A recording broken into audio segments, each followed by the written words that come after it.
Hi everyone. In this video, we're going to be doing A-level Maths 9709 paper 11, Pure Maths 1, May, June 2025.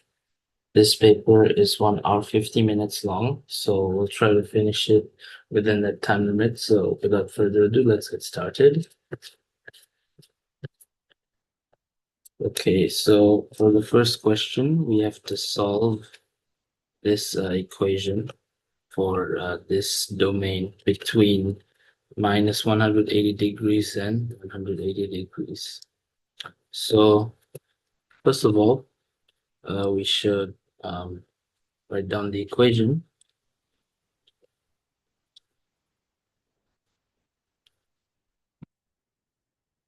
And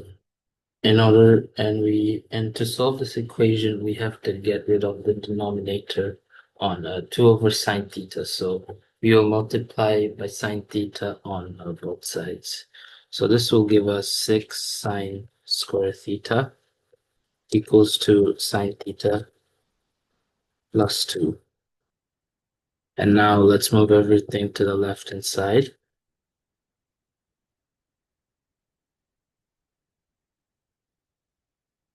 So here, as you can see, we have a quadratic equation in terms of sine theta. So to make this easier, we're going to let s equal to sine theta. And this would give us 6x s squared minus s minus 2 equals to 0. So now we have to solve this quadratic equation.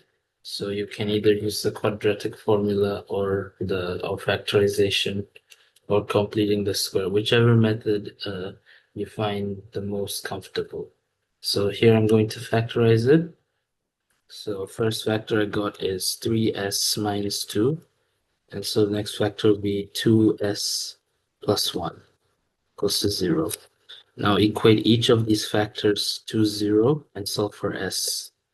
So here I got 3s equals to 0 and s is equals to 2/3.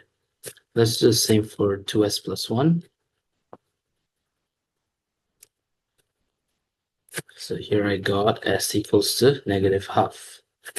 And now let's substitute back sine theta.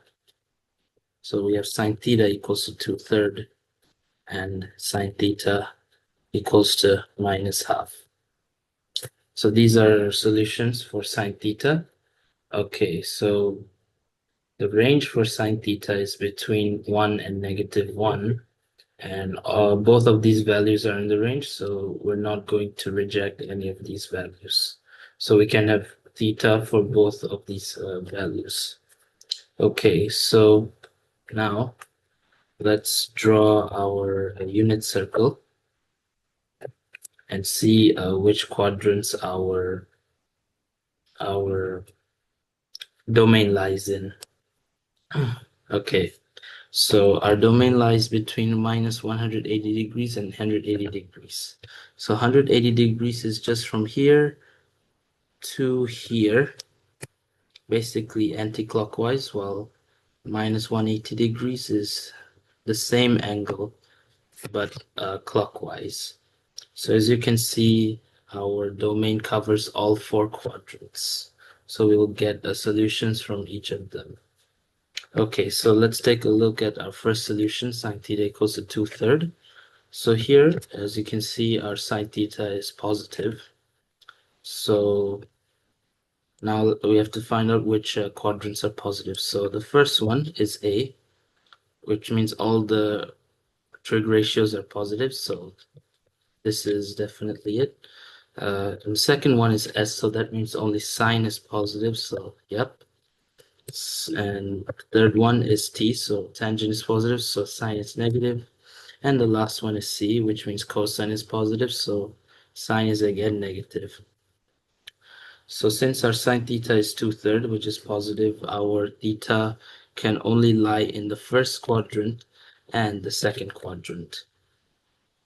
Okay, so to find the angle in the first quadrant, it's just going to be an acute angle, positive acute angle.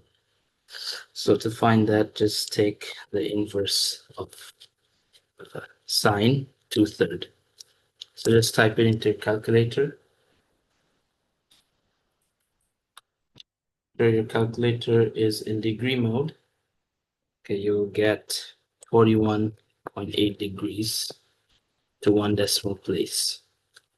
Now let's find our second solution in the second quadrant. So here our angle would be an obtuse angle, a positive obtuse angle.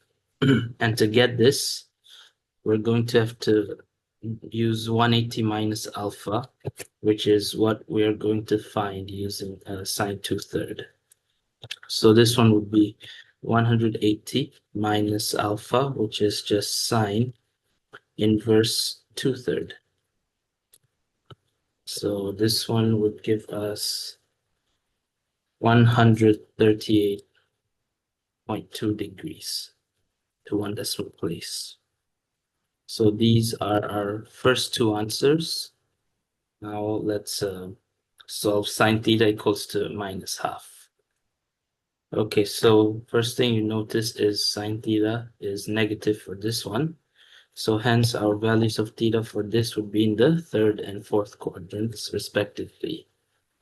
Okay, so the first value of theta would be in the fourth quadrant. So for that, the angle would be a negative acute angle. So to find that, we're just going to have to take the sine inverse of half. I'm minus sine inverse half. So type it into a calculator. You would get minus 30 degrees. Okay, and now we're gonna have to find our theta in the other quadrant, which is the third quadrant. So this would lie in here, and it would be an obtuse angle. It would be a negative obtuse angle. And to find that, you just take the basic angle. I'm gonna call it beta, and you minus 180 from beta. So alpha would just be beta, which is basically the basic angle, which would be sine inverse half minus 180 degrees. So this would give us minus 150 degrees. So these two are final two solutions, and hence we end up with all these four solutions. And if you want to check whether your answer is correct, feel free to substitute the exact values back into both sides of the equation and see if they are equal to each other. So without further ado, let's head on to the next question.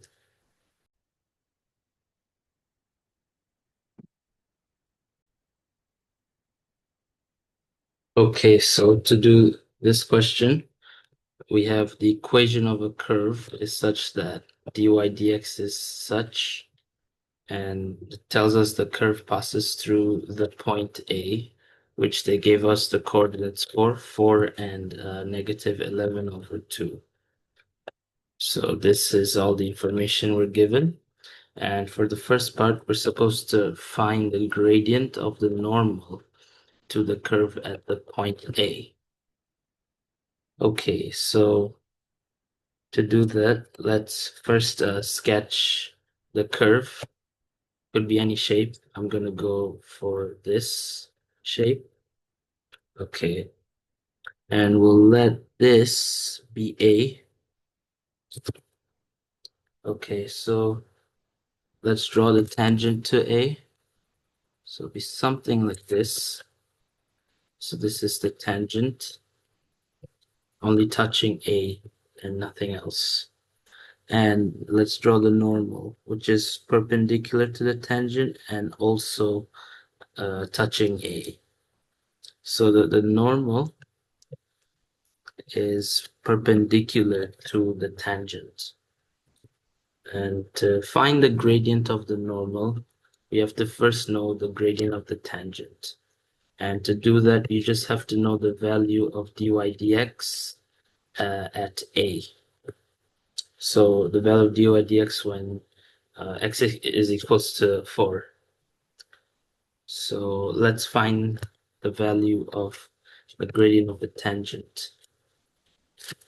So that would just be 4 times 2 times 4 minus 5 cubed minus 9 times 4 to the power of half.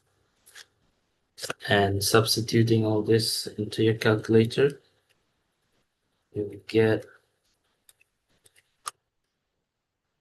90. So the gradient of the tangent is 90.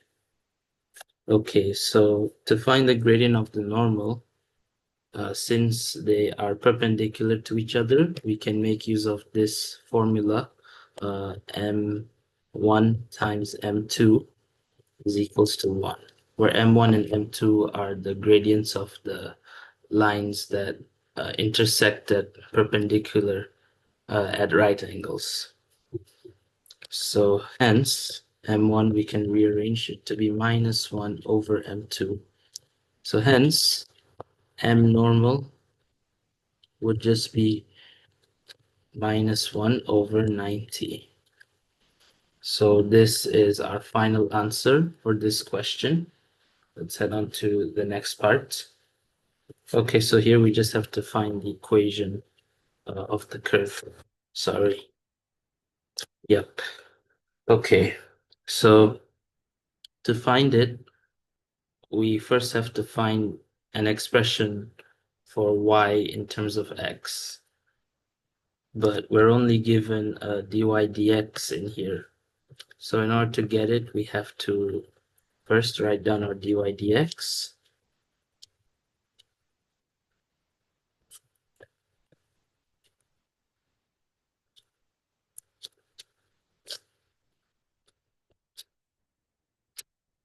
Let's see if I copied down correctly. Yep, I did. And to get y, just take the integral on both sides with respect to x. So left-hand side will be y, and the right-hand side will be the integral of this whole expression with respect to x dx.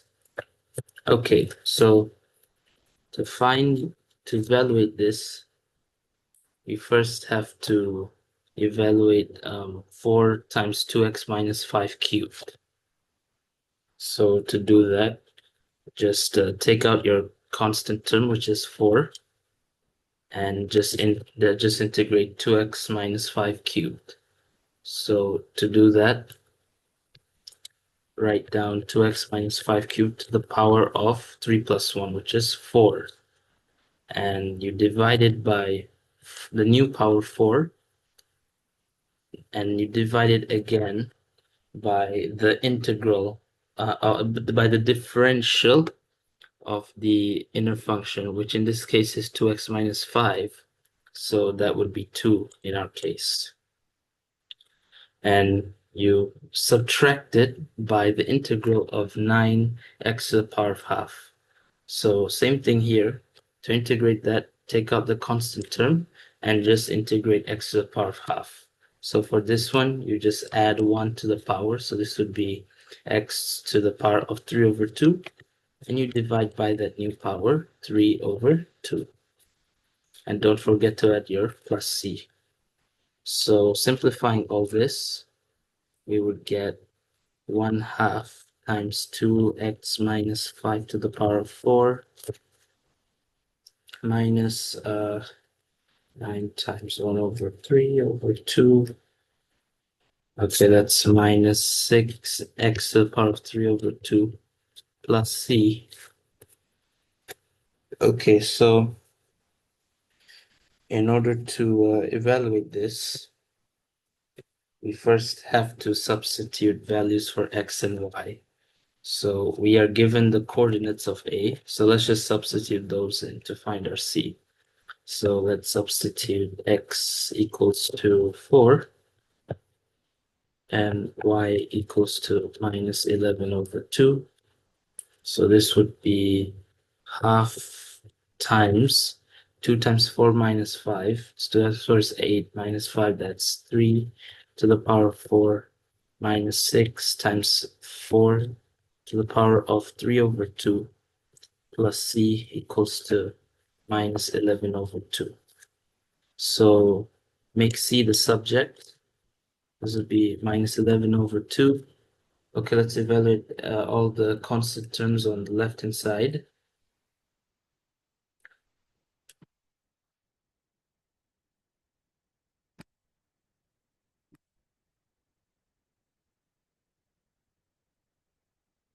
Okay, so it's minus 15 over 2. So let's add plus 15 over 2 on the other side to find C.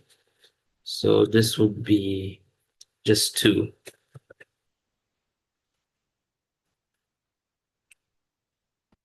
Yep. Okay.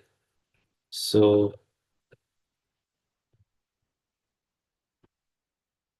we can substitute back C and get our final answer, which is y equals to half times 2x minus 5 to the power of 4 minus 6x to the power of 3 over 2 plus 2. So this is our final answer. Let's head on to the next question. Okay, so for this question, we are told that the third term of the geometric progression is 18, and the sum of the first three terms is 26. And we're given that the common ratio is negative. And for the first part, we are told to find the 10th term of the progression, and our answer should be given to three significant figures. Okay, so first of all, let's understand what a geometric progression is. So geometric progression is something where you take your first term, you multiply it by a number, let's say 2, and you get the next term, and you do that for the next term. You get 8, and for next term, you get 16, 32, 64, and so on. So that would be one example of a geometric progression. So in this case, 2 would be our common ratio since we are multiplying that to get our next term. Yeah. So that's the general idea of a geometric progression. Okay, so to find this, let's refer to our formula sheet. Okay, so I've already highlighted them here. So look under here and refer to this formula. So this is the formula for finding the nth term of a geometric series. So it's just un, where n is un equals to a, which a is the first term, times r, the common ratio, to the power of n minus 1. So let's copy this formula down. Un equals to a times r to the power of n minus 1. Okay, so we know the third term, so we can substitute n equals to 3.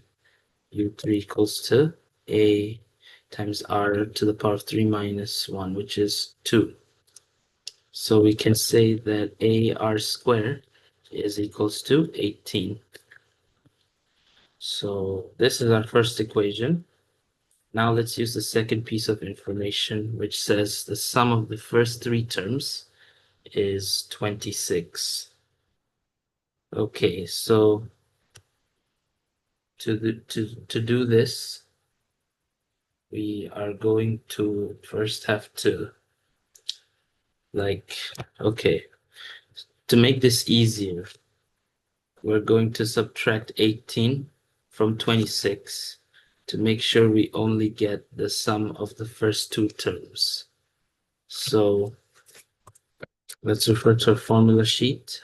Okay, so this is the formula for the first two terms, for the first n terms. So Sn equals to a times 1 minus r to the power of n, divided by 1 minus r. So let's write that down. A times 1 minus r to the power of n over 1 minus r.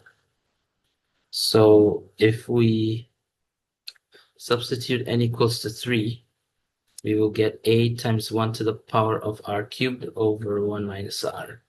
And this would be really difficult to solve because we will have a cubic equation to factor out. So to make things easier, we're just going to find S2 by subtracting 18, which is the third term, from the sum of the first three terms. So this would give us 8. Hence, we can say that A times 1 minus R to the power of 2 over 1 minus R is equals to 8.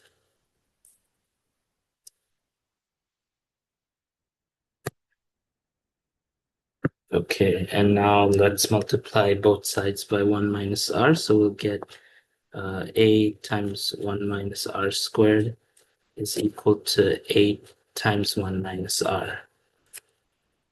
Okay, now to make this even more simpler, we can actually factorize 1 minus R squared on the left-hand side using our difference of squares, which states that A squared minus B squared is equal to A minus B times A plus B. So hence we can factor this out as 1 minus R times 1 plus R equals to 8 times 1 minus R. So we'll cancel 1 minus R on both sides. So you'll get A times 1 plus R is equals to 8. So this is our second equation. Okay, and now we have these two equations and we have to solve for A and R. So let's use substitution for this one. Okay, so we are going to make A the subject for the first equation. So this would be A equals to 18 over R squared. This is the equation 3. So we can say sub 3 into 2. So we'll get 18 over R squared times 1 plus R equals to 8. And then we'll have 18 times 1 plus R equals to 8R squared. Expanding the brackets out, we'll get 8R squared minus 18R minus 18 equals to 0. And since all the coefficients are even, we're going to divide by 2 to make them simpler. So we'll have 4R squared minus 9R minus 9 equals to 0. Okay, so now we have a quadratic equation in terms of R. So we're going to have to solve this to find R. So again, you can use either your quadratic formula or factorize it in order to solve this equation. So in this case, I'm going to factorize this. So I got R minus 3 times 4R plus 3 equals to 0.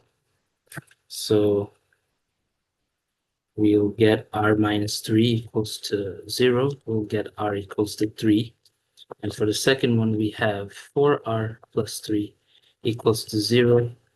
And we're given 4R equals to minus 3. So R is minus 3 over 4. Okay, let's refer back to the question. In the last sentence, it says that the common ratio is negative. So we'll have to reject R equals to 3. So hence R is only equal to minus 3 over 4.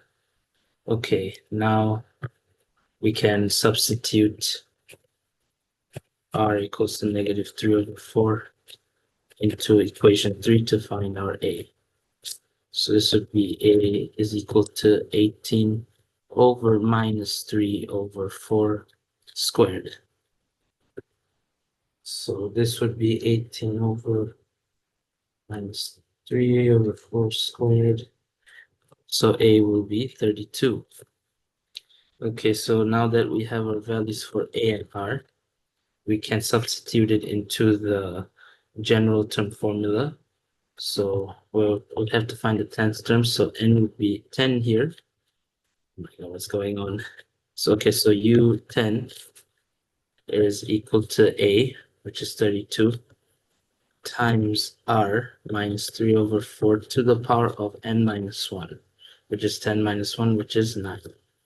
So substituting all this into your calculator, you will get minus 2.40 to 3 significant figures. So this is the final answer. Let's head on to the next part. Okay, so here we're just going to have to find the exact value of the sum to infinity of the progression. Okay, so again, let's take a look at our formula sheet. And for this one, you have to refer to the last formula over here, the sum to infinity. So S infinity just equals to A minus 1, A over 1 minus R. And as you can see here, it gives us a condition for us to use this formula. So here R has to be, the modulus of R has to be equal to 1. So R has to be between minus 1 and minus negative 1 and 1. So basically R has to be a fraction, a proper fraction. Okay, so let's write down the formula. Equals to A over 1 minus R. So A is 32 over 1 minus negative 3 over 4. So, okay, just type this into your calculator. Get 128 over 7. So this is our final answer. Let's head on to the next question. Okay, so for this question, we're given a diagram which shows the curve with this equation and the line with the equation y equals to x minus 16. So this is the line and this is the curve. And we're told that the x coordinates of the points of intersection, so this and this, are 1 and 16. So this is 1 and this is 16. Okay, and here we're told to find the area of the shaded region between the curve and the line. So this shaded region right here. Okay, so first of all, in order to solve this question, let's see what formula we have to apply to find this area. Okay, so in order to find this area, we can see that there's an area that is enclosed by the graph in the x-axis. So this area right here. So first of all, we have to find that area, and we have to subtract it. We have to subtract that from the area of the unshaded triangle. So this triangle that I'm going to shade in black. Yeah, so basically the area enclosed by the curve minus the area of this black triangle right here. Okay, so first, let's find the area of the enclosed area within the curve. And since it is above the curve, we have to integrate the function in order to find this area. So let's do that. So this area would be 16, 0.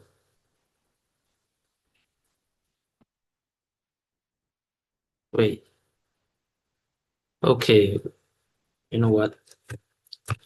Let's do a different approach. All right, so where instead of taking the entire area enclosed under the graph, let's take the area from 1 to 16. So basically this whole area instead. And then we subtract the area of this black triangle, this black right angle triangle. So basically this, we subtract it from the area above the curve from 1 to 16. So that's the strategy we'll do, because then it'll be easier for you to find the area of the triangle. So let's do that instead. So let's find the area from 16 to 1, and we'll integrate the equation of the curve 5x to the power of 3 over 2 minus 20x dx. And since this area is below the x-axis, we'll have to add a negative sign outside the integral, because this answer would be negative. So we have to get the absolute value. Okay, so let's start. So first of all, we'll have to integrate 5 times x to the power of 3 over 2. So to do that, take out your constant term. In this case, it's 5. And just integrate and multiply that by the integral of x to the power of 3 over 2. So to do that, just add 1 to the power, so you'll get x to the power of 5 over 2, and you divide it by the new power, 5 over 2. Okay, and now you subtract the integral of 20x. So again, 20 is a constant term, so take that out and multiply it by the integral of x. So here you take the power of x, which is 1, and add 1 to it, and add 1, so you get x squared, and you divide it by the new power, 2. So you get x squared over 2. Okay, and don't forget to put your upper and lower limits. Okay, now simplify everything inside the bracket. So 5 divided by 5 over 2, wait, no, 5 divided by 1. Wait a minute. 5 divided by 5 over 2. That is 2 times x to the power 5 over 2 minus 10x squared, 16 and 1. So now we are going to substitute the upper and lower limits. So let's substitute 16. So over 2 times 16 to the power 5 over 2 minus 10 times 16 squared minus 2 times 1 to the power 5 over 2 plus 10 1 squared. So let's simplify all this. Type into your calculator.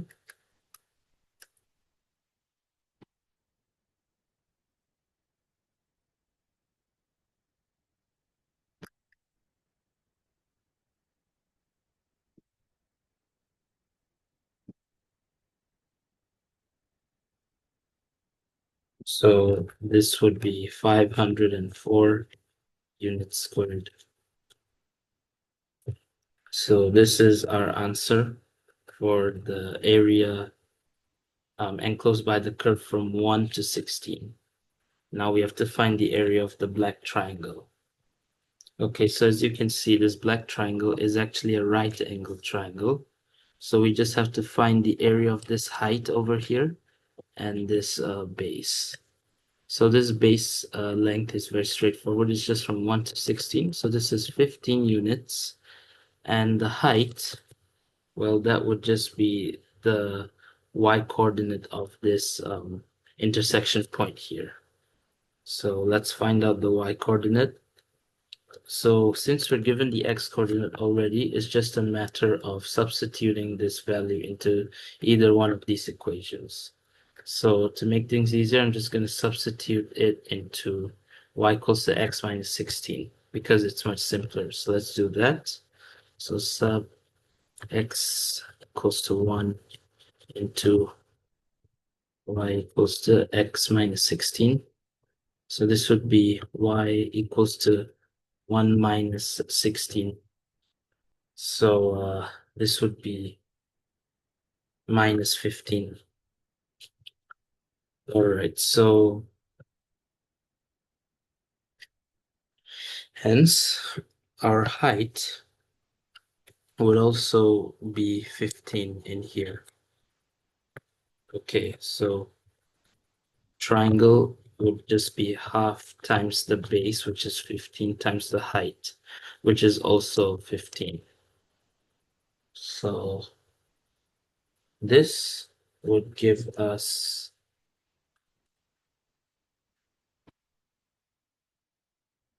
something is wrong here. Wait, give me a while. Okay, sorry for the delay. So as I was saying, um, yeah, so half times 15 is 112.5 units squared. So to find the shaded region, just take the area of 504 and subtract the area of the triangle 112.5. And the final answer would be 391.5 units squared.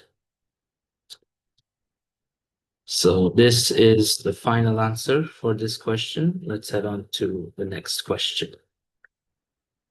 Okay, so in this question, binomial expansion. So the first part, we have to find the first three terms in ascending powers of x in the expansion of each of the following expressions. Okay, so for our answers to these questions, we have to first start with the constant term, followed by the term in x, and finally the term in x squared. Okay, so first of all, we're given 2 minus px to the power 5. So first, let's write down this expression. And now let's look at our formula sheet for the binomial expansion formula. So it's given right here. I've boxed it up. A plus b n equals to a n plus n choose 1 times a to the power of n minus 1 times b plus n choose 2 times a to the power of n minus 2 times b squared. So since they want the first three terms, we're just going to need this part of the formula. Okay, so let's apply it. So in this case, A is going to be 2 and B would be minus px. So yeah, so let's start with A times to the power of n. So this is 2 to the power of 5 plus n choose 1. So 5 choose 1 times 2 to the power of 4 times b, which is minus px, plus n choose 2, so 5 choose 2, times 2 to the power of 3, times minus px to the power of 2.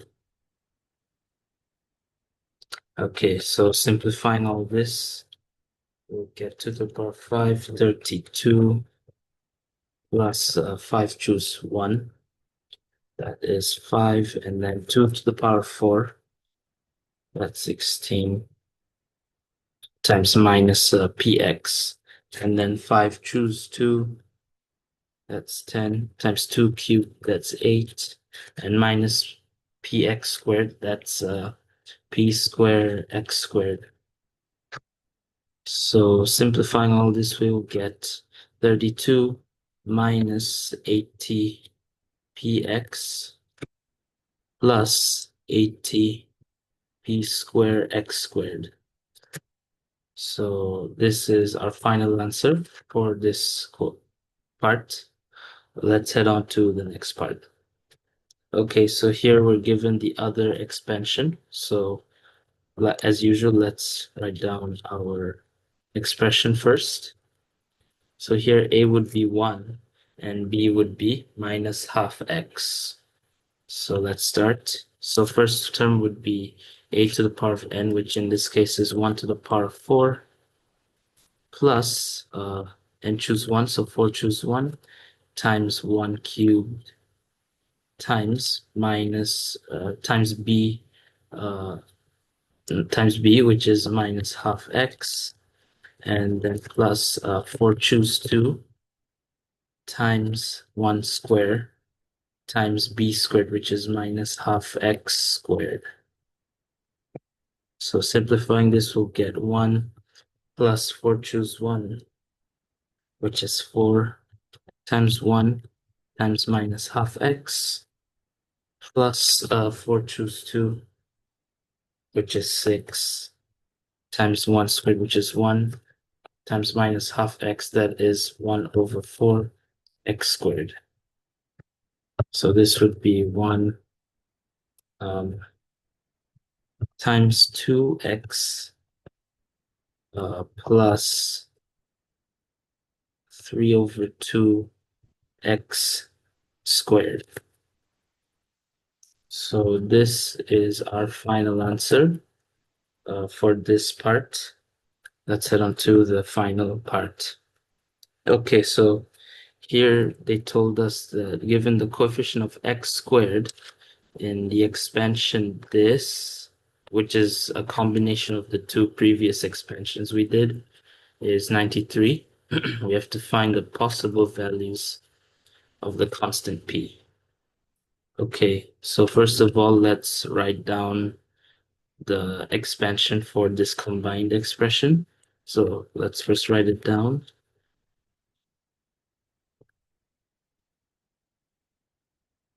And using our answers to the previous part, let's write down the first 3 terms for each expansion. So first one would be 32 minus 8tpx plus 8t p squared x squared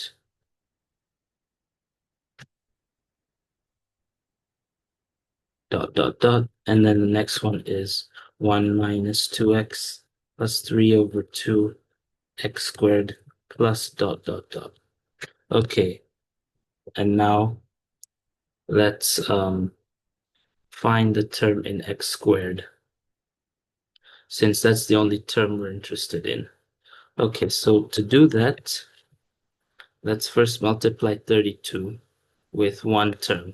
That would give us x squared. So multiplying 32, we have to multiply 3 over 2x squared. That would give us x squared. So that would be 32 times 1.5, 48x squared. Okay, and now let's multiply minus 8tpx with minus 2x. So that would give us plus 160px squared. And finally, let's multiply 8tp squared x squared with 1. So that will give us plus 8tp squared x squared plus dot dot dot. So combining all this together, our coefficient of x squared would just be 48 plus 160p plus 8tp squared x squared dot dot dot. Okay, now we're just going to equate this to 93. So 8tp squared plus 160p plus 48 equals to 93. So let's move everything to the left-hand side. We'll get 8tp squared plus 160p plus 48 minus 93. That would be minus 45 equals to 0. Okay, so we can see here that all the coefficients are divisible by 5. So to make them simpler, let's divide the coefficients by 5. So this would be 16p squared plus 32p minus 9 equals 0. Okay, so here we have a quadratic equation to solve for p. So use your quadratic formula or factorize to solve this equation. So again, I'm going to factorize this. So here I get 4p minus 1 times 4p plus 9 equals to 0. So Here I'll get 4p minus 1 equals to 0. Then this would give us p is equals to 1 over 4. And then for the second one, 4p plus 9 equals to 0. We'll get p equals to minus 9 over 4. So these two are our final answers for p. Let's head on to the next question. Okay, so in this question, we're told the equation of a curve is such. The equation of a line is y equals to px plus 3, where k and p are constants. And for the first part, we're told that we're given that k equals to 2 and p equals to 11. We have to find the coordinates of the points of intersection of the curve and the line. Okay, first of all, let's substitute k and p. So this would be 2x squared minus 2xy plus 2 is equal to 0. So this is the first equation. And now we are going to form y equals to px, which is 11x plus 3. So this is our second equation. Okay, so as you can see, we have two equations and we have to find the points of intersection. So to do that, we have to solve these two equations simultaneously. And the best method to do so would be through substitution. Since we already have an equation in terms of y, so we can just substitute it into the other equation. So here we're going to substitute the second equation into the first. So this would be 2x squared minus 2x times 11x plus 3 plus 2 equals to 0. So expanding everything out, we'll get 2x squared minus 22x squared minus 6x plus 2 equals to 0. And minus 22x squared plus 2x squared, that would be minus 20x squared minus 6x plus 2 equals to 0. Okay, so here we can see that all the terms here are divisible by 2. So we're going to divide each term by negative 2 so that the coefficient of x squared is positive and simpler. So this would give us 10x squared. Don't forget to change the signs. Plus 3x minus 1 equals to 0. Okay, so again, we're left with a quadratic equation in terms of x to solve. So again, you can either factor it out or use a quadratic formula to solve this equation. So here I'm just going to factor it out. So I got 5x minus 1 times 2x plus 1 equals to 0. Okay, so now we're going to equate each of the factors to 0. So 5x minus 1 is equal to 0. So we'll have 5x equals to 1, and then x would be equal to 1 over 5. And then for 2x plus 1, we'll also equate it to 0. So this would give us 2x equals to negative 1 and x equals to minus 1 over 2. So these are our two solutions for x. Now, since they ask for the coordinates, we also have to find the corresponding y values as well. So let's substitute each of these back into equation 2, since it will give us y directly. So this would be y equals to 11 times 1 over 5 plus 3, which is equal to 26 over 5. And let's do the same thing for x equals to minus half.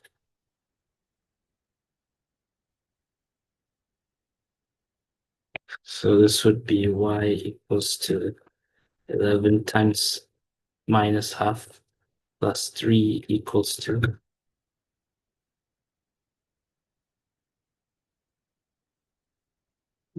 minus 5 over 2. So this is our course. These are corresponding values for y. So hence, our answer would be x, which is 1 over 5, comma y, which is 26 over 5. And then the second pair of coordinates would be minus half, bracket minus 5 over 2. So these two are our final answers for this question. Let's head on to the next question. And the next part. Okay, so here we are told that given instead in that p equals to 4, find the set of values of k for which the curve and the line do not intersect. Okay, again, let's form our equations first. So 2x squared minus kxy plus 2 will remain the same. Kxy plus 2 equals to 0. Okay, and then the second equation will be y equals to px plus 3. So that is y equals to 4x plus 3. So these are our two equations. So let the first one be the first equation, and the second one be the second equation. Okay, so just like the previous part, we're going to solve them simultaneously. So let's start out by substituting 2 into 1. And now let's substitute and simplify everything. Kx times 4x plus 3 plus 2 equals to 0. So this will be 2x squared minus 4kx squared minus 3kx plus 2 equals to 0. Okay, now let's factor out x squared. So this will be 2 minus 4k x squared minus 3kx plus 2 equals to 0. So this is the final equation that we have obtained. And this quadratic equation, the coefficients are in terms of k. So yeah. And since we have to find a set of values of x for which the curve and the line do not intersect, we're going to have to use b squared minus 4ac. And we have to set this less than 0. That is when this equation won't have any real solutions, which suggests that the curve and line have no points of intersection and hence do not intersect. So let's substitute b. b in our case is minus 3x squared, minus 3x, minus 4 times a, which is the coefficient of x squared, so 2 minus 4k, times c, which is the constant term, so that's 2, less than 0. So minus 3k squared, that is 9k squared, minus 4 times 2, that's 8, times 2 minus 4k is less than 0. So 9k squared minus 16 plus 32k is less than 0. Okay, so here, okay, there is no common factor, so let's just leave the equation as it is. Okay, so in order to solve this quadratic inequality, you have to first sketch this curve. So since the coefficient of k squared is positive, the curve would look something like this, and you sketch the line y equals to 0. And you have to find out these two critical points which intersect with y equals to 0. So in order to do that, you have to equate this to 0. So in this case, I'm going to solve it. I'm going to factorize this. So 932 minus 16. This would give us 9k minus 4 times k plus 4 less than 0. So when you equate these to 0, you will get 9k minus 4, which will give you 4 over 9. So this would be here. And k plus 4 equals to 0. That would give you k equals to minus 4, which would be right here. And since the inequality says less than 0, you're gonna have to look at the region below the line y equals to 0. So this is the region that we want, and hence our answer is k is between minus 4 and 4 over 9. So this is our final answer for this question. Let's head on to the next question. Okay, so here we are told that the equation of a curve is so and so. And for the first part, we are told that a point P is moving along the curve in such a way that its y coordinate is decreasing at 5 units per second. And so we have to find the rate at which the x coordinate of point P is changing when x equals to 2. Okay, so this is a rates of change question. First of all, let's translate the sentences into mathematical equations. So here it says that the y coordinate is decreasing at 5 units per second. So basically, it's telling us the rate of change of y with respect to time, or just the rate of change of y, is 5, decreasing. So hence we can write that as dy dt equals to negative 5, because it's decreasing. So whenever something's decreasing, it will be negative 5, and vice versa. Okay, and our question told us to find the rate at which the x coordinate is changing. So that is basically just dx dt. So this is what we have to find. Okay, now let's make an equation for dx dt in terms of dy dt and some other variables. So this equation, dx dt, to find it, you have to, so the numerator would be dx times something over dt. And this something has to be the same. So for the second one, this would definitely be dy over dt, so because that's the only thing we know. And hence, this unknown term that we have to multiply is dx over dy. Now, dx over dy is just the reciprocal of dy dx, so it's just 1 divided by dy dx. So to solve this, we have to first find dy dx. So let's do that. First, let's write down the equation of the curve. Y equals to 4x squared plus 9 times x to the power of negative 2 minus 8. All right. Now let's differentiate both sides with respect to x. So differentiating y, you get dy dx equals to the derivative of this whole expression.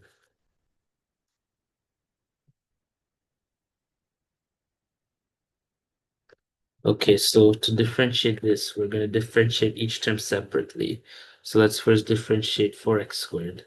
So differentiate this, take out any constants. So in this case, 4, and leave that alone. So we'll just differentiate x squared. So to differentiate that, bring down your power, 2 times x to the power of 2 minus 1, which is 1. So that's your derivative. Now let's do the same for 9 times x to the power of minus 2. So again, take out your constant term, 9, and differentiate x to the power of negative 2. So for that, bring down your power, minus 2, and this will be times x. to the power of -2 minus 1, which is -3. And that would be minus the derivative of 8, which is a constant, so it will just be -0. So you don't have to write anything. Okay, now let's simplify all these. We'll get 4 times 2x, that's 8x, and 9 times -2, that's -18, times x to the power of -3, which is just 18 over x cubed. So this is our answer for dy dx. Let's substitute x equals to 2. So that would give us dy dx is equals to 8 times 2 minus 18 over 2 cubed. Okay, so that will give us 55 over 4. All right, now we can find our dy dx. Dx dt using the equation we formed. So that is just dx dy, which is 1 divided by 55 over 4 times dy dt, which is -5. So just type into your calculator, you'll get -4 over 11. So this is our final answer for this question. Let's head on to the next part. Okay, so here you have to find the coordinates of the stationary points of the curve and to determine their nature. Okay, so to do this, we have to first know that for stationary points, dy dx would be equal to 0. So because the tangents at them is parallel to the x-axis, which is flat. So let's do that. So take our expression for dy dx, 8x minus 18 over x cubed equals to 0, and remove the fraction x cubed. So multiply both sides by x cubed. You'll get 8x to the power 4 minus 18 equals to 0. Now move 18 to the other side, so add 18 to both sides, you'll get 8x to the power 4 equals to 18. And we'll have x to the power 4 equals to 18 over 8, which is 9 over 4. Okay, so to find x, let's first take the square root on both sides. So on the left-hand side will be x squared, and on the right-hand side it will be plus minus square root 9, which is 3 over square root 4, which is 2. Okay, and we still have to find x, and we know that x squared cannot be equals to minus 3 over 2, so we're going to reject negative. So hence, taking the square root again, we'll have x equals to the square root of plus minus 3 over 2. So this is our x coordinate. Now let's find our y coordinate. So just take your original equation, y equals to 4x squared plus 9x squared minus 8. Okay, so as you can see, it's all in terms of x squared, so we'll just substitute x squared equals to 3 over 2 to get our answer. So y equals to 4 times 3 over 2 plus 9 divided by 3 over 2 minus 8. So that would be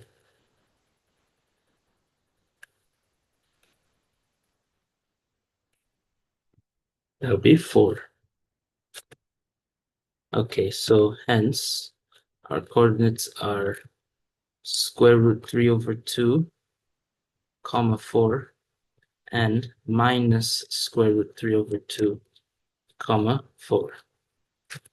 Okay, so this is the first half of our answer. Now we have to determine their nature. So in order to do that, you have to first find the second derivative. So in order to do that, you have to differentiate your dy dx. So let's do that. So e squared dxy is equals to the derivative of dy dx. So we have to differentiate your 8x minus 18 divided by x cubed, which is 18 times x to the power of negative 3. So this would give you just, okay, let's differentiate 8x first. So that would give you 8 minus the derivative of 18x to the power of 3. So take out your constant and just differentiate x to the power of negative 3. So that would be minus 3 times x to the power of minus 3 minus 1, which is minus 4. Now simplifying all this, you'll get 8 plus 54. Yep, I'm sure it's 54. Okay, yeah, 54 over x to the power 4. Hence, the y squared over dx squared would just be 8 plus 54. Okay, let's first, okay, let's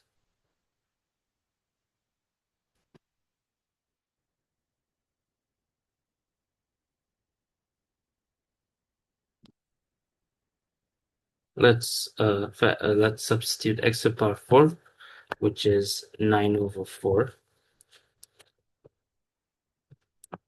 That is equals to 8 plus 54 over 9 over 4, which is 32, which is more than 0. So hence we can write both points are x equals to 4 equals to 9 over 4.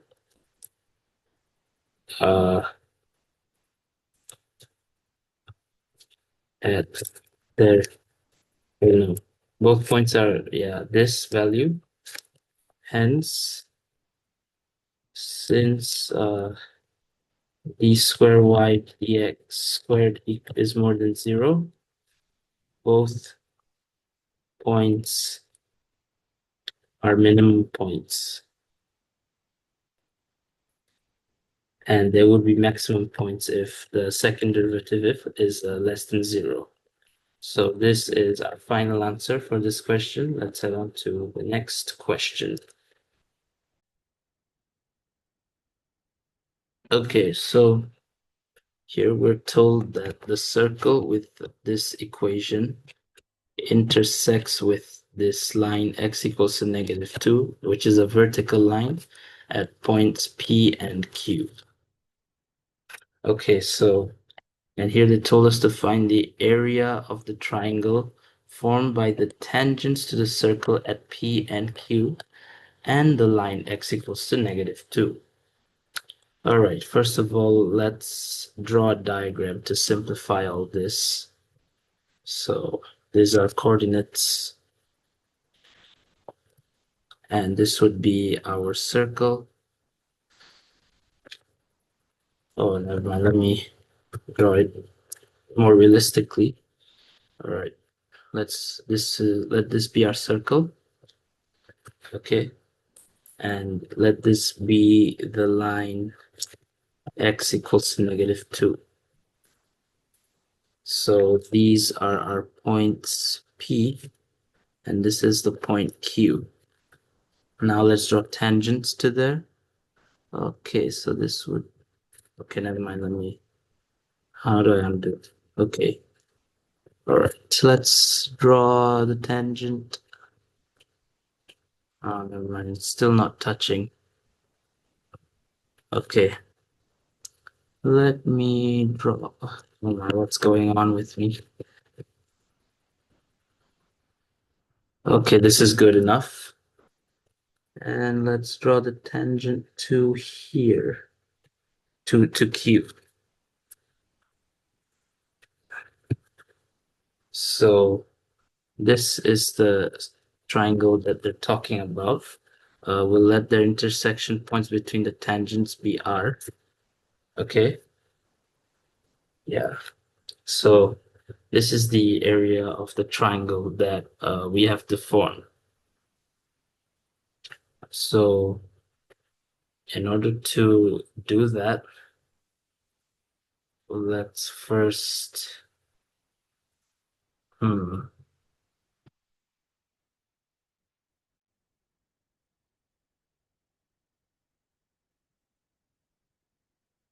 right, we'll see as we go along. So first we have to find the points P, Q, and R in order to solve this. So first of all, we have to know what the center of the circle is. So in order to do that, let's write down the equation of the circle. So this is in the general form. And to find your radius and your center of the circle more easily, you're going to have to complete the square on this one and express it in the form of x minus a squared plus y minus b squared equals to r squared. So we'll have to do that. So first collect all your x terms and your y terms together. So let's complete the square on x squared minus 6x. So in order to do that, make sure the coefficient of x squared is 1. So in this case it is. So it is x minus coefficient of x, which is 6 divided by 2. So that's minus 3 squared minus 3 squared, which is 9. And then for y, that would be y plus 10 divided by 2.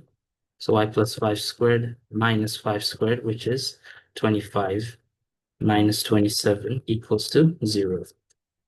And so this would give us x minus 3 squared plus y plus 5 squared equals to 27 plus 25 plus 9, 61. So hence our center is 3 comma negative 5, and r is equals to square root 61. So these are our answers for the circle.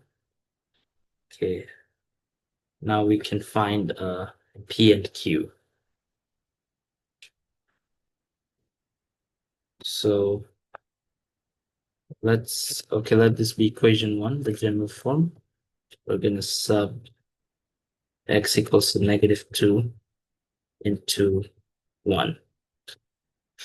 Okay, so that would give us minus 2 squared, which is 4, plus y squared minus 6 times negative 2, that's plus 12, plus 10y plus 27, all equals to 0. So this would give us y squared plus 10y plus 4 plus 12 minus 27, which is minus 11, equals to 0.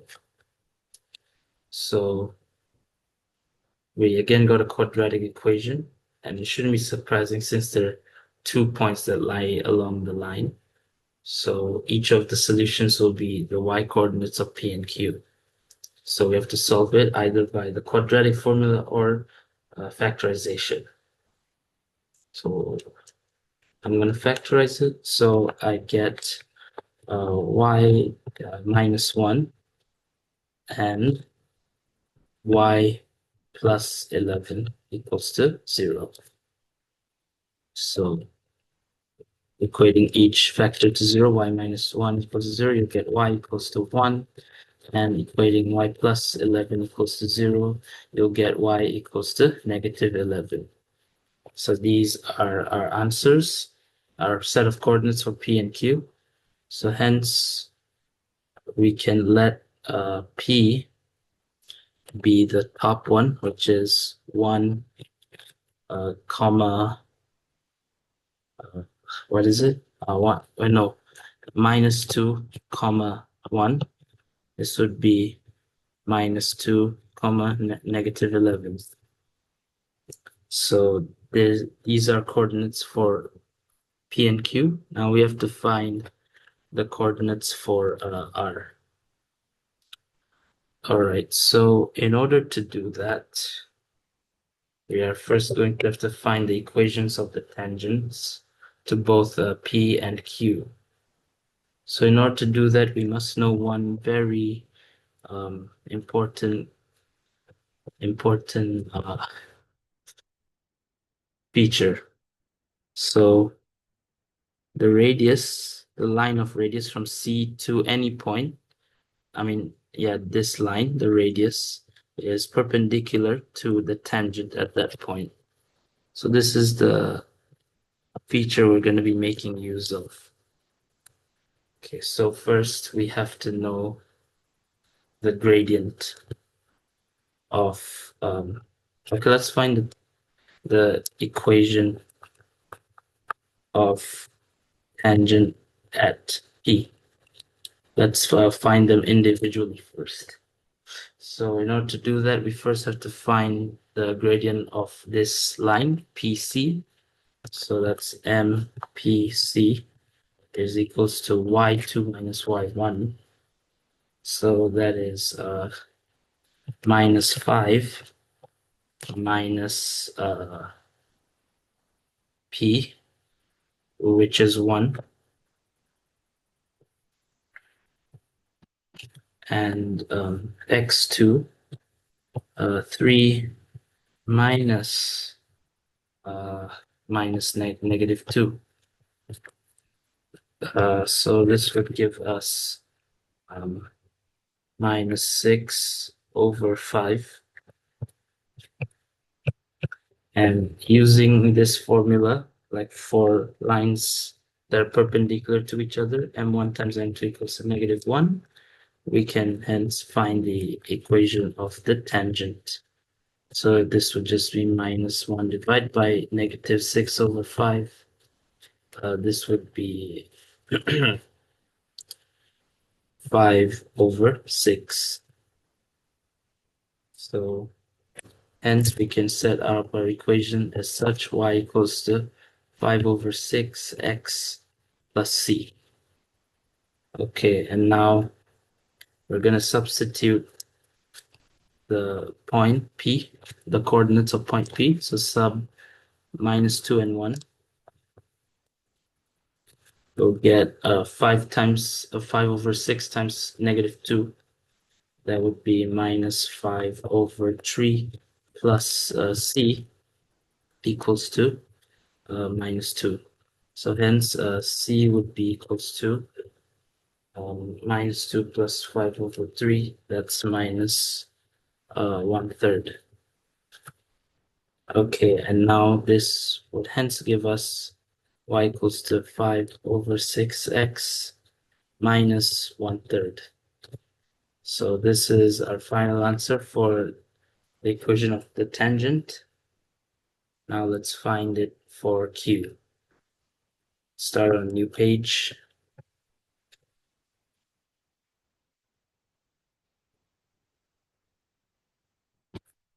So again, we'll find the equation of the radius, which in this case is QC. Not the equation, the gradient, QC.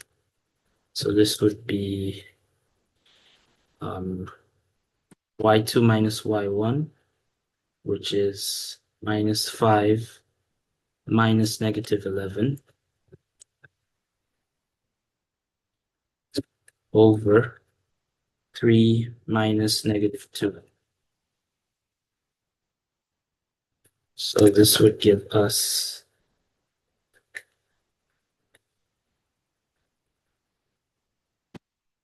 6 over 5. And hence the gradient of the tangent at Q is just minus 1 divided by 6 over 5, which is minus 5 over 6. Okay, and then now we can set up the equation y equals to minus 5 over 6x plus c, and we'll substitute the coordinates of q, which in this case is minus 2, negative 11. So this would give us minus 5 over 6 times negative 11 plus c equals to negative 2. So this would give us c equals to minus 2 plus 5 over 6 times 11.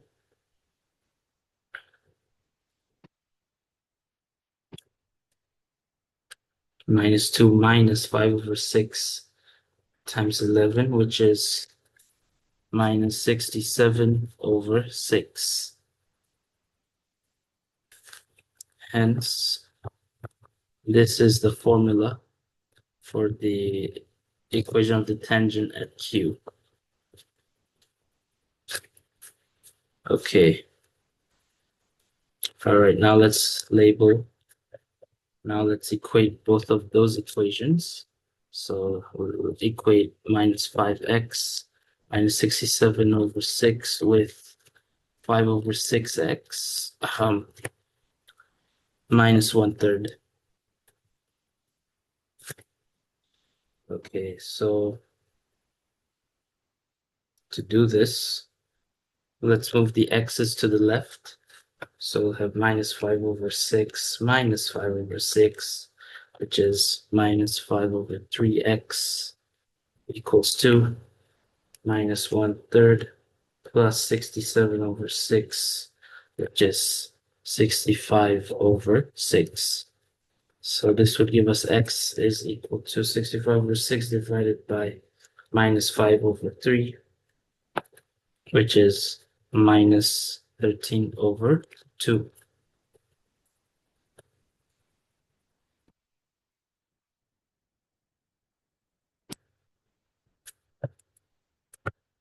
Oh, okay.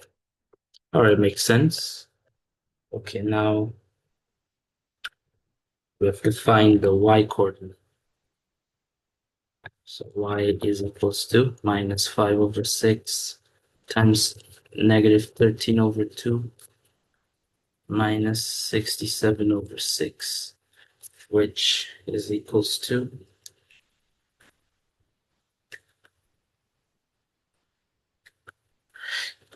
minus 23 over 4. So hence we can say that r is equal to minus 13 over 2 bracket minus 23 over 4. So we have all the coordinates of all 3 points now. Okay, so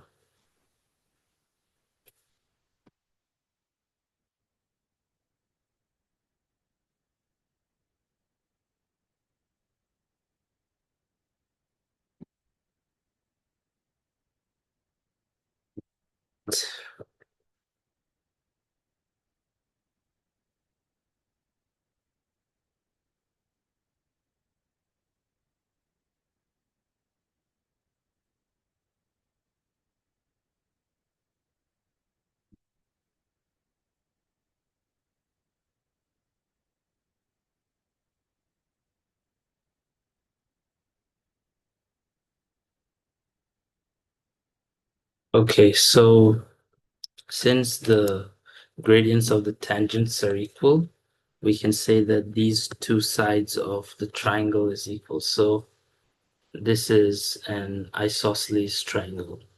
So hence we can divide this at the center and like just get this height over here and this length over here and multiply it by 2 to get the total area. All right, so to do that, we have to first find the midpoint of PQ. So that's very simple. Just add up the x coordinates of P and Q, which is, okay, yeah. That's just 2 minus negative 2 I know that's 2, negative 2, divided by 2, bracket 1 minus negative 11 divided by 2, which would give us minus 1, no, minus 2 times minus 5.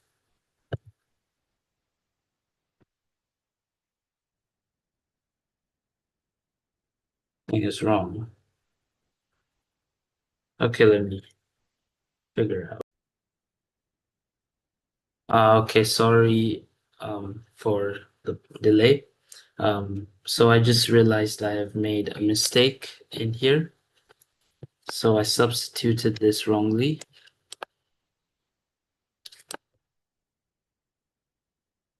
Okay, so I'll be erasing all the working from here on.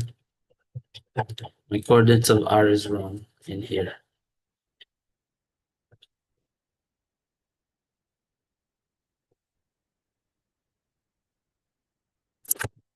Okay, so this would be x, which is minus 2, and this is minus 11, which would give us minus 11 minus, uh, wait, no, 5 over 6 times 2.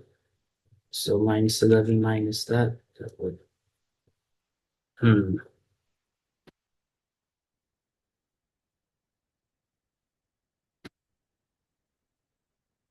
Okay, that is minus 38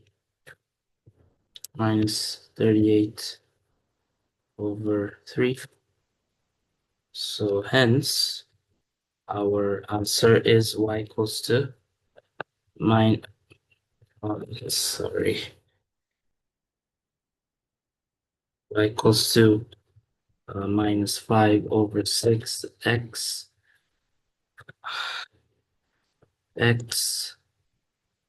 what's going on?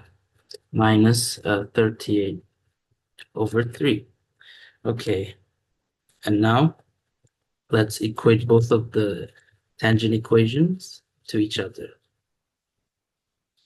and equate that to 5 over 6x minus 1/3.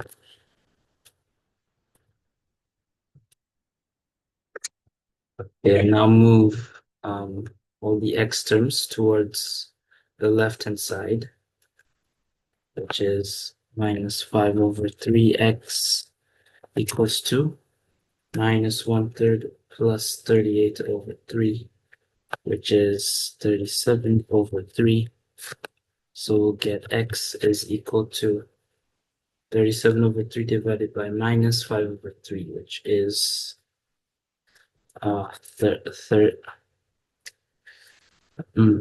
minus 37 over 5. Okay, so substituting that into the equation, 5 over 6 times negative 5 over 6 times minus 37 over 5 minus 37 minus 38 over 3. That would give us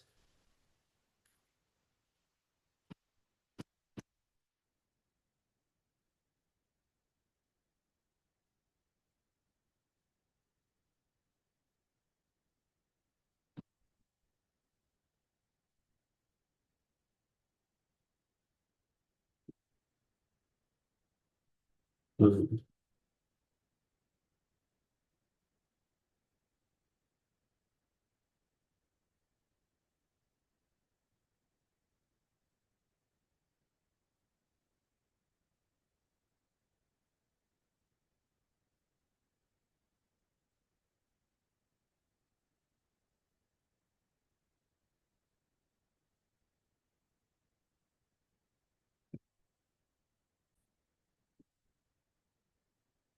okay, so sorry for the delay. I realized I made another huge mistake in here. Oh my. Wait, let me try erasing it. Wait, so yeah, this is -2. Here's supposed to be 1. So C is supposed to be 1 plus 5/3, which is 8/3, 8/3. And hence, this is 5/6x plus 8 over, let's go 8/3. Yeah. Okay, so I did everything correctly here. This is the correct equation. Okay, I substituted correctly. Okay. Okay, only that equation over there is wrong. So it's 5x plus 8/3. Plus 8/3. 8/3. So this is 8/3 plus 38/3, which is 46/3. So x would be equal to minus 46/5. Yeah.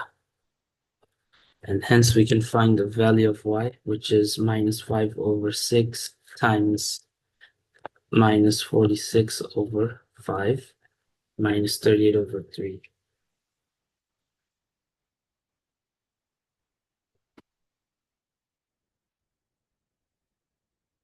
which is minus.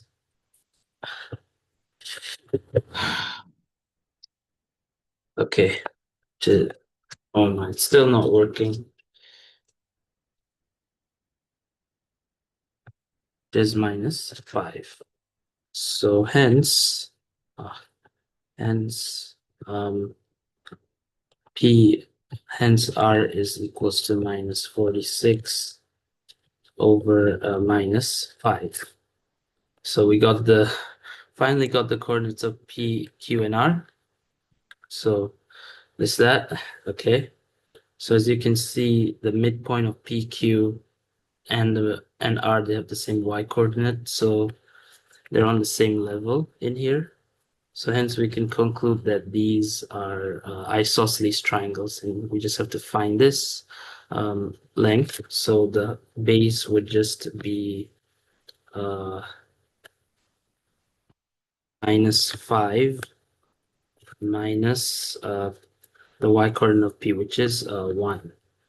So yeah, -1, the absolute value, and then the height would be the x coordinate of R, which is -46/5 minus -2. Excuse me. Minus -2 absolute value. So that's the height of the triangle. So to find the area of the half triangle, just multiply by half, and to find the area of both triangles, just multiply by 2. So hence, put this into your calculator.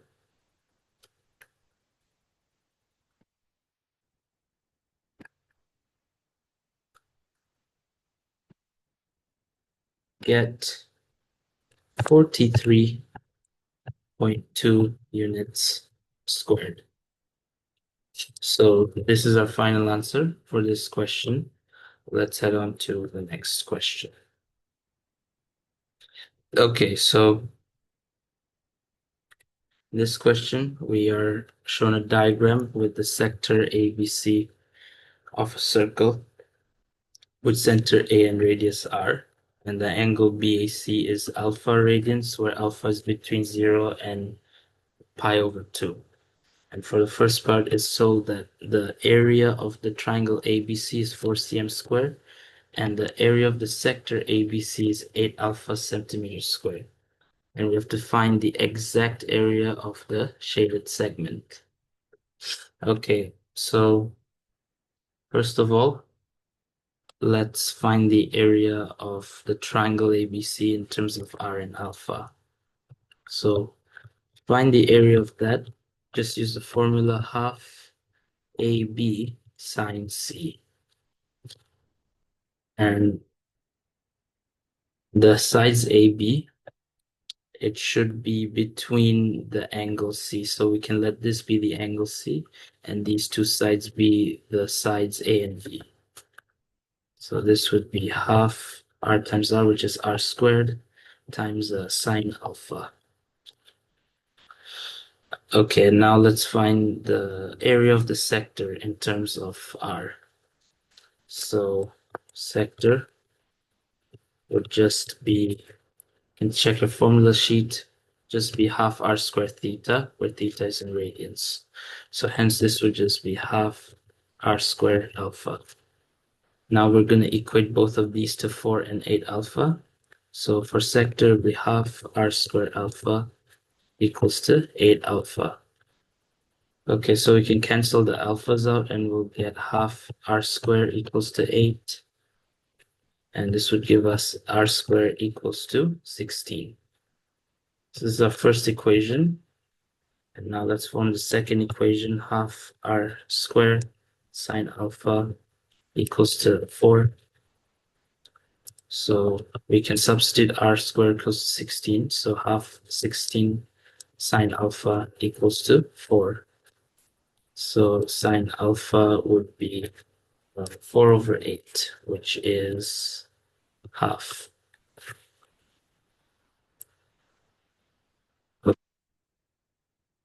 And this would give alpha equals to pi over 6, because sine inverse half is pi over 6.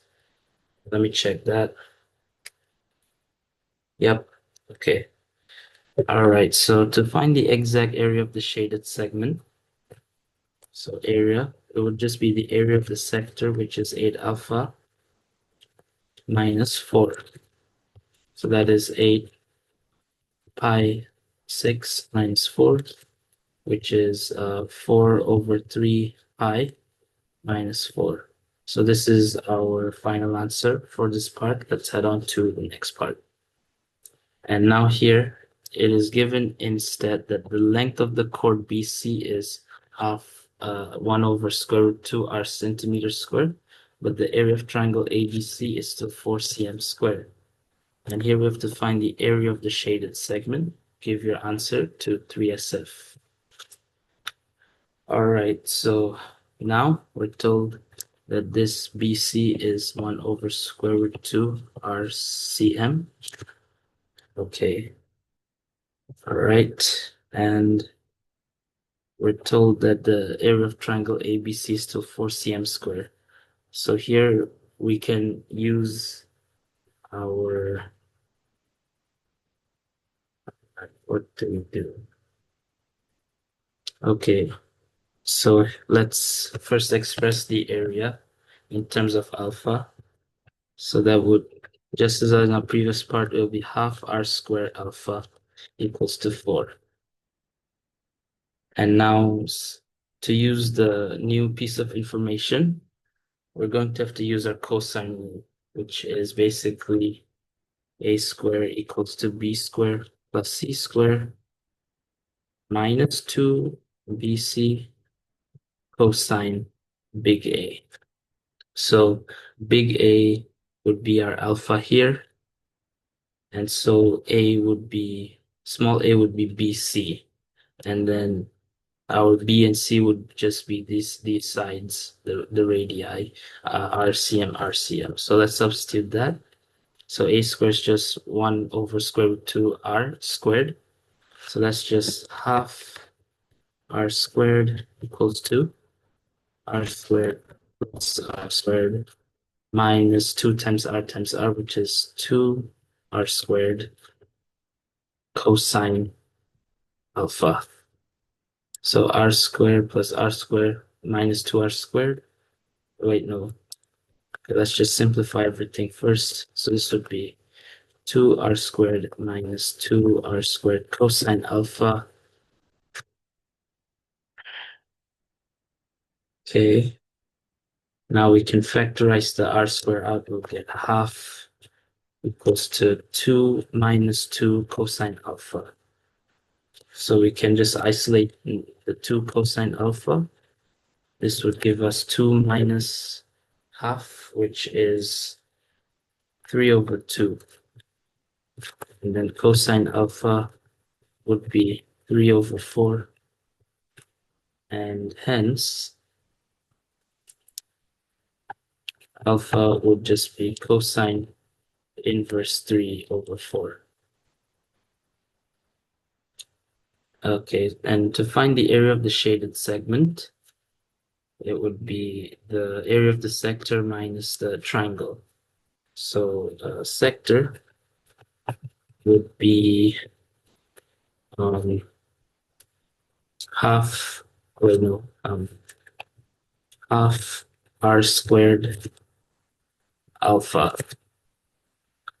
Okay, so area of the shaded segment is just half r squared alpha minus 4, which is half. Oh, wait.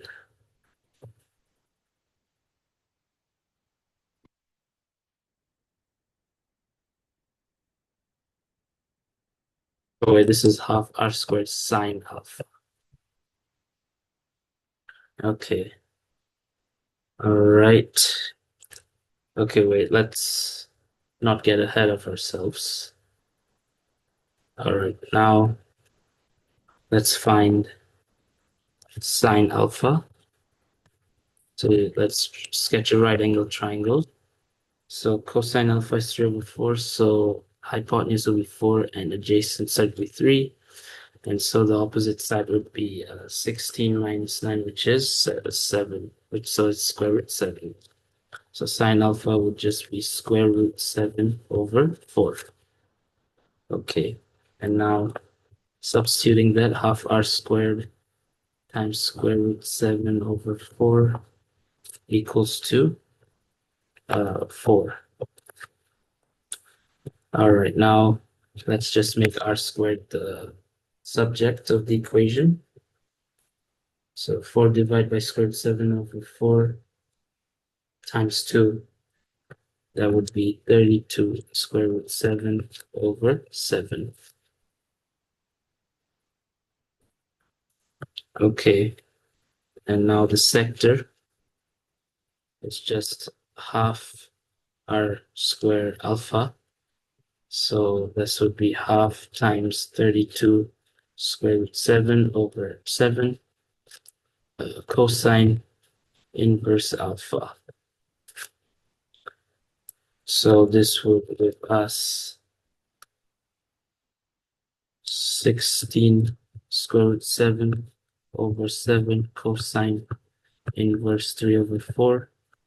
Hence, the area would just be the sector area of the sector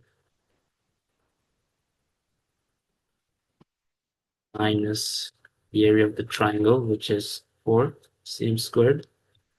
This would be equal to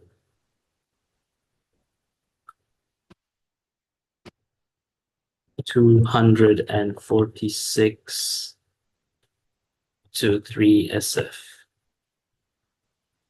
So this would be our final answer for this question. Let's head on to the next question. Okay, sorry everyone. I forgot to set my calculator to radian mode here. So remember, when you're doing this question, set your calculator to radian mode. My answer is wrong here. The correct answer is supposed to be 0.371 cm squared to 3 SF. Okay, so without further ado, let's head on to the next question. Okay, so the functions f and g are defined by fx square root x for x equal to or more than 0 and gx as such for x equals to or more than -2. Okay, so here I'm gonna have to describe fully a sequence of transformations which transforms the graph of y equals fx to a graph of y equals to gx. And we should make clear the order in which the transformations are applied. All right, so basically, how do we transform the graph of fx to gx? Okay, first of all, fx is just square root x and gx is 3 times x plus 2 minus 5. So first step is to add 2 to the square root, so x plus 2, and then you can, and then you multiply by 3, and then you subtract 5. So the adding 2 and the subtracting 5 part, that's basically moving 2 units to the left and 5 units downwards, 5 units vertically downwards, because minus 5 is outside of the x and plus 2 is inside of the square where x is located. So we can say that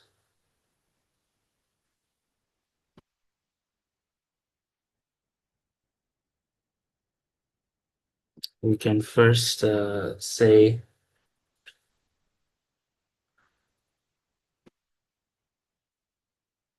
that um, the graph was shifted 2 units to the left. Yeah, to the left and stretched vertically. Okay. So as we can see, 3 has been multiplied with square x plus 2. So that means it has been stretched vertically with scale factor 3.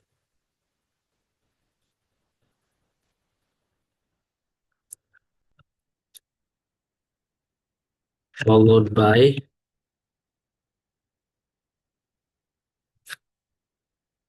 a downward shift of 5 units. So this is our final answer. Let's head on to the next part. Okay, so, sorry for the delay again, everyone. Yeah, my previous answer was wrong again, so sorry for that.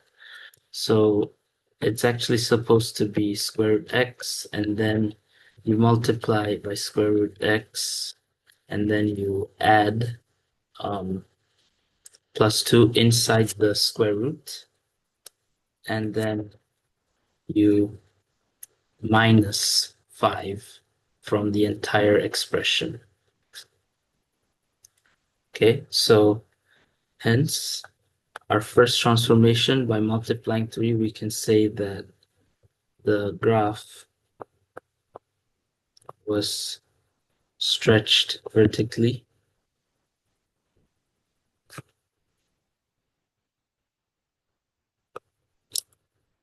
with scale factor 3, followed by, okay, so after that, 2 was added inside the bracket, so it must have been shifted horizontally.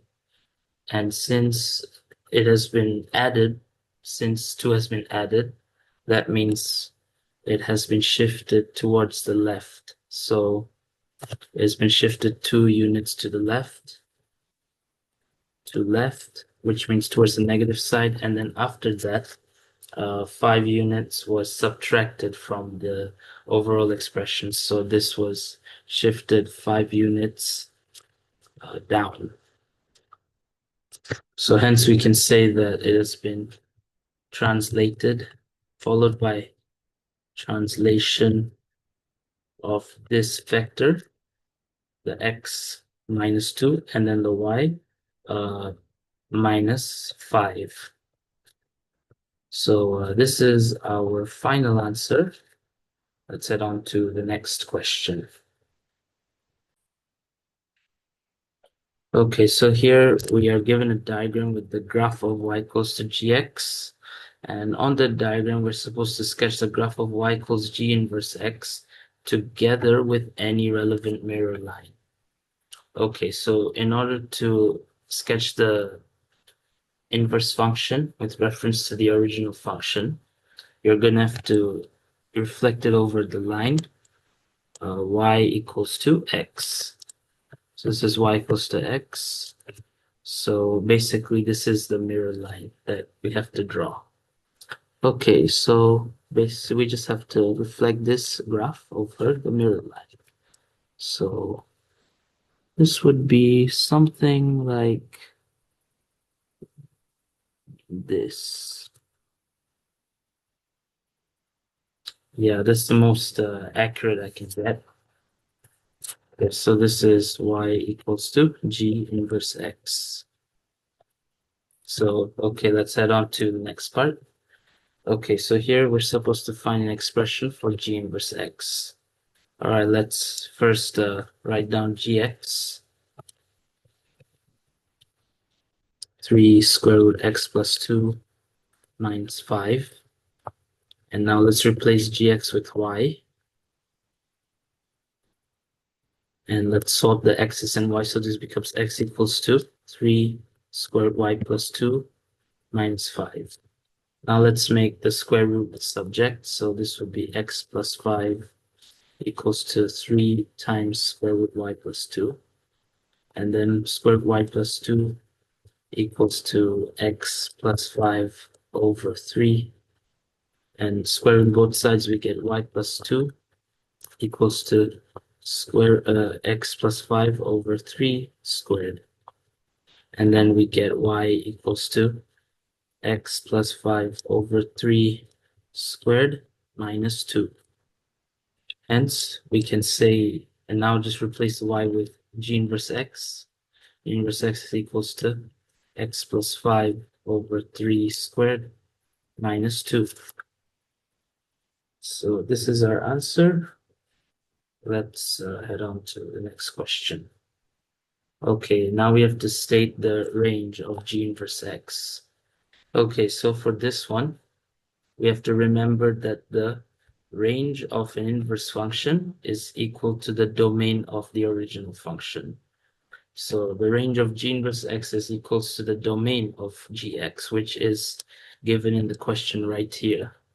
X equals to or more than -2. So this is our final answer for this part. Let's head on to the next part. So here we're given a function h, which is just x minus 2, which is a straight line for x more than or equals to 0.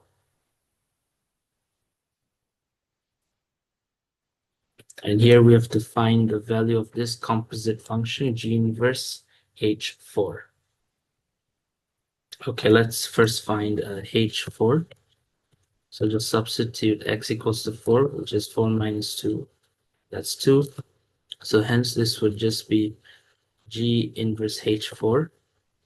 That's just equals to g inverse 2. So now we have to substitute 2 into x, which is 2 plus 5 over 3 squared minus 2. That would be 7 over 3 squared.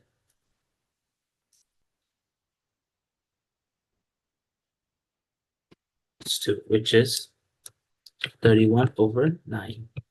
So this is the final answer for this part. Let's head on to the last part. So here we have to explain why the composite function h g inverse 1 cannot be formed. Okay, so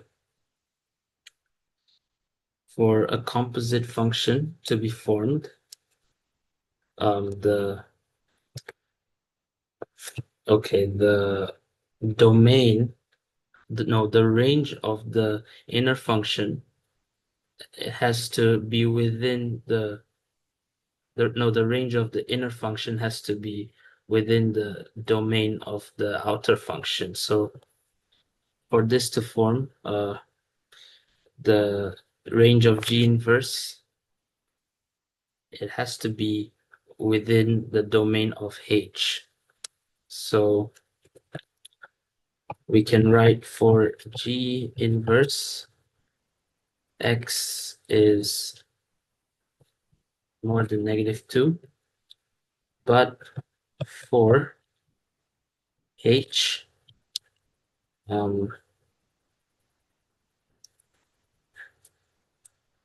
Y, wait, no, H is more than or equal to -2.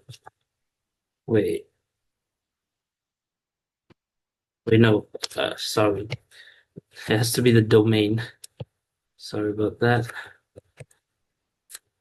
Oh, and by the way, for part D, you're not supposed to write your answer like that. It's supposed to be G inverse more than or equal to -2. Okay, so this is supposed to be G inverse, and then here you're supposed to write the domain of H, which is F equals to 2. So you can say hence domain range of G inverse isn't within domain of H. So HG inverse cannot be formed. So this is our final answer for this question, and we have also come to the end of this paper. So I hope you found this video helpful, and if you did, please make sure to like and subscribe for more future videos of past paper solutions. If you have any questions and queries down below, feel free to write them down in the comment section below. And if you have any requests for future video ideas, please let me know in the comments down below. And I will see you again next time. Okay, thank you.